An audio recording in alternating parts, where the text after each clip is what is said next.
Hey guys, welcome back to Scanning the Mind. For those of you who don't know us yet, I'm Varun and I'm a trainee radiologist. And I'm Sanchit and I'm a psychiatry trainee.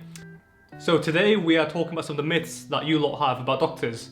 There's quite a few misconceptions out there, aren't there, Sanchit? Yeah, I think a lot of people get a lot of information from the media or TV shows, so they don't really know exactly what it's like to be a doctor. So either you go one way and people think it's amazing, or they go the other way and think it's a load of crap. Yeah. So, as always, the truth is somewhere in between. Yeah. So we're here to tell you what the truth is.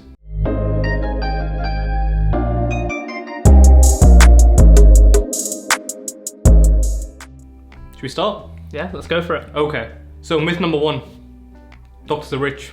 I mean, I've got a Rollie. Just to clarify, he doesn't have a Rolex. No, I don't, not yet.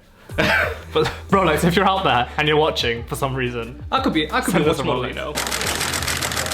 What do you think? No? Yeah. Not feeling it? Yeah. Alright, Of course, mate. Alright. Cheers, mate, thanks. Thanks for being supportive. But yeah, myth number one, doctors are rich. So I think the reason people think doctors are really rich in this country is for two reasons. Yeah. So firstly, I think when you think of a doctor, you think of American doctors.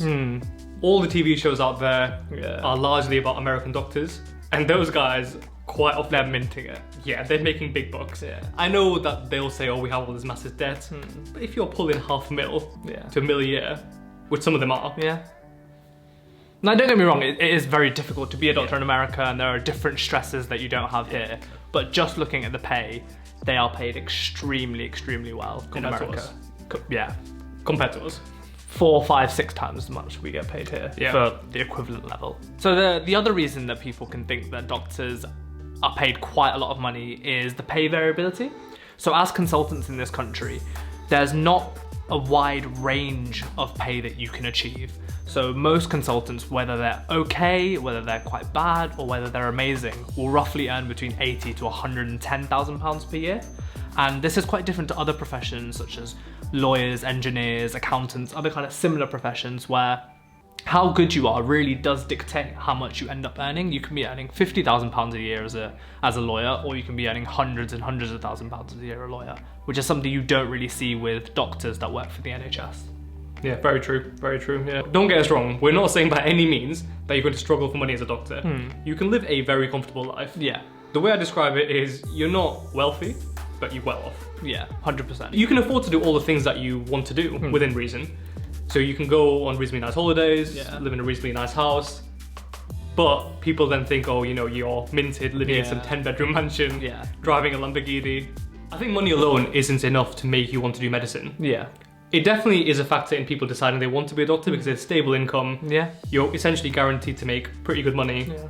But I think money by itself isn't enough to get you through med school, the training, being a consultant. If you're just chasing a big wage packet, it's not the right career, because don't do it. you will get to a comfortable lifestyle, but you're never going to be a millionaire and earning millions and millions a year working as a doctor in this country. To put it into perspective, so as a junior doctor, you qualified, what, 24? Earliest is 23. Yeah, so most people are 24, 25, earliest is 23. Yeah. And then you start on what, £30,000 for working 48 hours a week? Roughly, yeah. Yeah, and then in a couple of years, that goes up to about almost 50 with your on calls. Yeah. And then, like I said, when you're a consultant, which you can be by your sort of mid to late 30s, you're on £80,000-ish. We'll put the pay scale up somewhere around here so you can have a look. So you're guaranteed pay progression and you can live a comfortable lifestyle. But like Sanchit said, I think the ceiling is there, which isn't there for some professions that we know about. Yeah. It's not just if you work harder, you'll earn more money. It doesn't quite equate to that in medicine. Yeah. And obviously this isn't all doctors. I know there are certain single parent households, there are people whose families need financial support. There's other reasons that they might not be earning as much. So this is on the average full-time working doctor. I know there are people out there who may struggle on a doctor's salary, especially if they're part-time and have small young children. So take-home lesson, medicine pays relatively well, but it's not enough to do it just for the money. Yeah, totally agree. Myth number 2, you need to be a genius to be a doctor. Exactly, look at Varun, and he's the doctor. And this is how he revises.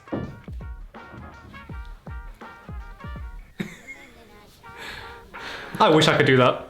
It would be amazing. It would make our life a lot easier. Oh, man, imagine. So medical school is all about volume. Yeah. I would argue that we consume by far the most volume of knowledge compared to any other course. It's not particularly difficult. It's all quite logical because it's kind of how the body works. It's just there's so much and it's never ending.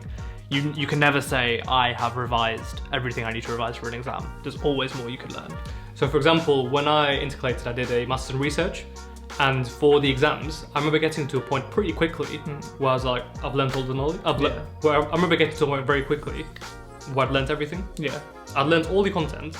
There was nothing that could feasibly come up in the exam that I wouldn't know. Yeah. Whereas in medicine, that never happens. Yeah. You can revise 100 hours a week for the whole year. There'll still be something that you don't know. Yeah. But I don't think it's possible to get 100% on a medical exam. No. It's just not possible. And yeah, like Varun said, it's just about getting through a volume of work and being able to work consistently to keep it ticking over and making sure you're not lagging behind, rather than it being really difficult to understand or learn and you having to be really clever to be able to grasp the knowledge. So it's all about working consistently, working smart, yeah, and being extremely hardworking. Yeah. And it translates to training as well. If you think that it takes 5 years to do medical school, 2 years to do foundation training, then another 3 years to do your core training, and then another 3 to 6 years to become a consultant, you're going through 15, 16 years of training just to get to the point of being a consultant. So like that perseverance and hard work has to be consistent. It's not just while you're in medical school. The other thing that makes medicine difficult is once you qualify as a doctor, you're then using that big knowledge base that you've built up under high pressure and high stake circumstances. Yeah. So potentially anything that you do in a day could affect a person's life, and you need to be quite level-headed to deal with that. Yeah. It's not just knowing everything, it's about being able to apply that knowledge. So you don't need to be a genius to be a doctor, but you do need to be very hardworking. Yeah. Myth number 3 that gets banded around a lot is that as a doctor, you're always saving lives. First thing that you notice when you start working as a junior doctor is the amount of admin you have to do. Yeah. Man, discharge summaries are the bane of my life. As an F1, all you're doing is admin work. You don't even think about saving a life. You're just doing admin. Yeah. The only time where you get to really practice medicine is when you're on call. That's when you're a bit more autonomous and you're doing your own thing, and when you're seeing kind of the more emergency scenarios. So that's maybe when you could say that you've saved a life, but otherwise in your day job, it's just admin work. Even the consultants in some specialties, so if you're, I don't know, a respiratory physician, yeah, sure, there are going to be situations where you are saving lives, but most of your work is clinics. Yeah. And in clinics, yeah, of course, ultimately you're making changes to patients' lifestyle, to their medications, that is going to save or change their life. Yeah. But it's not that I've done something and immediately they've got better. Yeah. It's, like I said, slow incremental changes. If you do something high acuity, like you're an A&E doctor or some types of surgery, yeah, sure, you are bringing people back from the brink of death. But if you're a GP, for example, or a radiologist, or a psychiatrist, a lot of the time it's chronic patient management. You are making a difference, but it's slow incremental changes. Yeah. You're not really there doing the high acuity stuff. Yeah. There's not one thing that you're doing that's then saving that patient's life. It's more the accumulation of all the input that you have on the patient's condition that will help their life, rather than kind of just, whereas in A&E or at certain types of surgery, this one intervention is the difference between life and death. So myth number 4, all doctors do the same job. Yeah. So I think a lot of people don't really understand the difference between the different specialties or what your day-to-day job is like. No. I mean, so if you're a general surgeon, your job is completely different if you're a histopathologist. Yeah. And even within specialties, so in radiology, for example, if you're a musculoskeletal radiologist, your job is completely different to an interventional radiologist. Yeah. This ties in with the last point we made. Yeah. So not all doctors save lives. Again, so using radiology as an example, if you're a diagnostic radiologist, sure, you're going to diagnose a patient with an emergency condition and then hand over to whoever to make that life-changing to give that life-changing treatment. Yeah. But if you're an interventional radiologist, you potentially will look at the scan, make the diagnosis, and then go on and do the life-saving intervention as well. So even within specialties, the difference is so great. Yeah.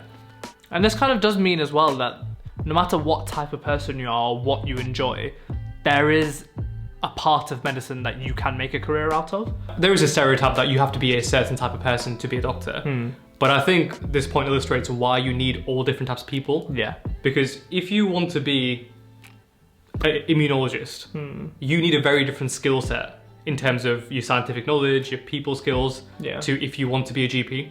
Yeah. And if you want to work in A&E, you have to have a very different temperament to working as a psychiatrist. It's a completely different way of working, a different speed of working. So it doesn't matter what type of person you are. If medicine's something you're thinking about, you will be able to find something in medicine that will be for you. So they're the top myths that we hear about being a doctor. If there's any other myths that you guys have heard or any other things that you guys want clarified, comment in the box down below. If you like the video, please subscribe. If you want to check out any of our other videos, just have a look up there. And we'll see you in the next one, guys.